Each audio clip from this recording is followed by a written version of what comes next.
Welcome to Sabitri Jokes. छिपा हुआ धन कहानी द हिडन ट्रेजर स्टोरी।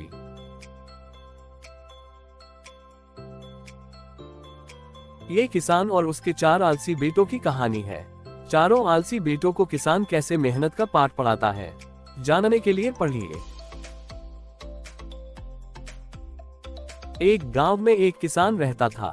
उसके 4 बेटे थे। किसान मेहनती था, लेकिन उसके चारों बेटे आलसी थे।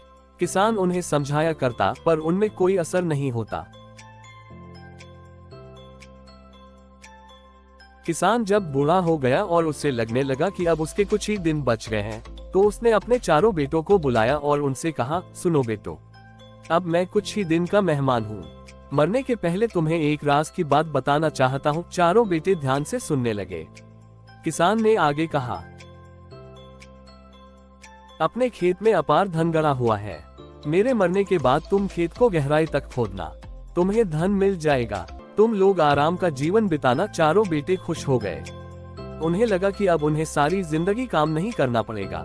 कुछ दिनों बाद किसान की मृत्यु हो गई। उसका अंतिम संस्कार करने के बाद चारों बेटे खेत में जाकर खुदाई करने लगे। कई दिनों तक खेत खोदने के बाद भी उन्हें कुछ नहीं मिला।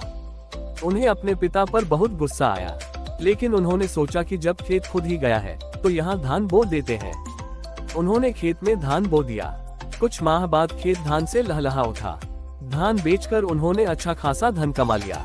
उस दिन उन्हें अपनी पिता की बात का अर्थ समझ आया कि उनके खेत में अपार धन छुपा है, बस उन्हें मेहनत करने की जरूरत है। उन्होंने उस दिन से जी तोड़ मेहनत करने का संकल्प ले लिया। सीख, मॉरल ऑफ छिपा हुआ धन कहानी, मेहनत का कोई विकल्प नहीं। आलस छोड़ो, मेहनत करो। फ्रेंड्स, आपको ये छिपा हुआ धन ईसोप की कहानी कैसी लगी? आप अपने कमेंट्स के द्वारा हमें अवश्य बताएं। ये farmer and 4 sons moral story in Hindi पसंद आने पर लाइक और शेयर करें। ऐसी ही और मॉरल स्टोरीज, मोटिवेशनल स्टोरीज और किड्स स्टोरीज इन हिंदी पढ़ने के लिए हमें सब्सक्राइब कर लें।